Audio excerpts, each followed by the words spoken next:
We begin again this morning by reading James chapter number 5, verse 1 through 6. Come now, you rich, weep and howl for the miseries that are come upon you. For your riches have rotted, and your garments are moth eaten. Your gold and silver have corroded, and their corrosion will be evidence against you, and will eat your flesh like fire. You have laid up treasures in the last days. Behold, the wages of the laborers who mowed your fields, which you have kept back by fraud, are crying out against you. The cries of the harvesters have reached the ears of the Lord. You have lived on the earth in luxury and in self-indulgence. You have fattened your hearts in the day of slaughter. You have condemned and murdered the righteous person. He does not resist you. We're going to look at the second in a series of accusations that James is making against the unrighteous wealthy. And the accusation is made in verse 4. Behold, the wages of the laborers who mowed your fields, which you kept back by fraud, are crying out against you. And the cries of the harvesters have reached the ears of the Lord of hosts. It helps to understand some cultural context here for this verse. In the first century, in which James is writing, the first century increasingly saw the concentration in Palestine, in Israel, a concentration of land into the hands of a small group of wealthy landowners. Now, in the Old Testament, there had been laws to prevent this, in which the land was given to families, and it could be sold or let. But eventually, after so many years, the family land was to come back to the family. So there were laws to prevent the sort of amassing of the land in the hands of just a few wealthy men. But these laws were not in practice at this point, and indeed, much of the land, the farmland, was owned by just a few men. And the poorer farmers found themselves without land and made a living by hiring themselves out to the wealthy landowners. And this was their only source of income. So they were dependent on the landowners paying them on time. And it seems like this did not always happen. And this it seems like this not paying the laborers on time, this was also against the law, God's law in the Old Testament. We noted this briefly in the study comparing James and Leviticus 19. This is a section in which there is connection. Leviticus 19:13 says, "You shall not oppress your neighbor or rob him. The wages of the hired worker shall not remain with you all night until the morning." The same sentiment, the same law is repeated in Deuteronomy chapter number 24, in which we find God saying, "You shall not oppress the hired worker who is poor and needy, whether he is one of your brothers or one of the sojourners who are in the land within your towns. You shall give him his wages on the same day before the sun is set, for he is poor and counts on it, lest he cry against you to the Lord and you be guilty of sin." The main thrust, I think, of this law, of this commandment, is that we find in these passages, is that when you are in relationship with someone, and we may specifically say in this case a business relationship, but the principle behind it is true of any relationship.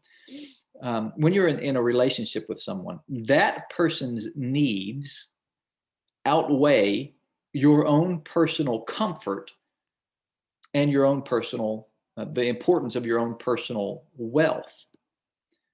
In this case, he's looking at employers and saying, and he says in this case, pay your hired workers before the day ends. In other words, don't wait until it is convenient for you to pay them. Pay them when they need it. They've done the work. Give them the payment when they need it. Don't wait to the end of the week, because that's more convenient to disperse things weekly. pay them as needed, right? Now, of course, we would not literally take that. Well, in some cases, we do take it literally today. But in my case example, it would be more onerous for me to be paid daily than in regular intervals. Um, but in some cases, it isn't today. People need to pay them when they need it to make sure that it is they have their needs taken care of. In other words, employers, you look out for the needs of those who are working for you. Don't don't uh, don't have in mind your own financial interests first. In other words, don't wait until the money you have collects a little more interest for you before paying, so that you get to earn money off of their money. Um, why? Because their needs come first. And this is a principle that is not just in business, but it is to be a principle of relationship within all of God's people. You look out for the needs of others first. Paul says it multiple times. You consider the interests of other people, the needs of other people, more important than your own.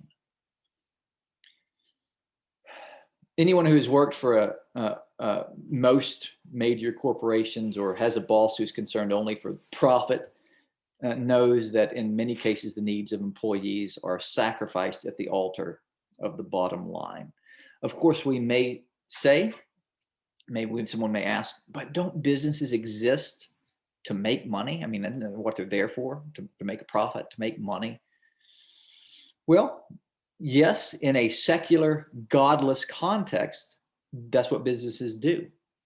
But Christians are not called to live in a secular, godless context or to participate in that context. In other words, Christians are not called or not allowed to say, well, this is the business part of my life, and that exists to make money. And that's what I'm going to do with that. And then I have the spiritual side of my life, in which I, consider other people's needs and take care of other people. But over here, I'm going to make money, and over here, I'll take care of people. Our lives are not to be separated like that. When it comes to our monies, our finances, our work, everything is to be done to the glory of God. Whatever you do, do it to the glory of God. And it glorifies God when we treat human beings as if they are more important than our finances, than our money. And so when we're in a business relationship, when we're in any sort of relationship, we are to treat human beings as being people in the image of God and to consider their needs more than our own convenience. Now, James says that the wages themselves cry out against these men. And the voices of the harvesters do, but also the wages themselves condemn them. The money jingling in the wealthy landowner's pocket is accusing him, and God hears it. We've mentioned that this is probably, it seems to be what's called an apostrophe. It is where James is addressing the unrighteous wealthy, but there's not really his audience. His audience are the readers, the poor Christians in his churches. And he's saying these things for their sake. He's saying, God hears, God knows. Your cry is not going unheard. He's letting know that God is, and God will judge, that there is a thing called justice, that this is an unrighteous thing that is being happening. God hears, and God will take care of you, but also with the warning, don't try to be like this. This is a wrong thing. This may be the world you live in. This is what everybody does, but that is not right. Don't try to be like that. Don't just accept this as normal. And if you ever got the chance to do the same thing, you'd do it too. This is wrong. God hears it. This sort of attitude, this sort of action, this considering your own self and your own conveniences and your own needs and your own wealth first before other people. It is an evil thing. It brings judgment and condemnation. Don't engage in it. God hears, and James wants us to know that. Whatever side of this coin you're on, God hears and God knows. He has a couple other accusations that he will make against the unrighteous wealthy for the sake of both sides again, but probably mostly for the sake of the poor and oppressed to whom he's speaking. But we will look at those next time. In the name of the Father, and the Son, and the Holy Spirit.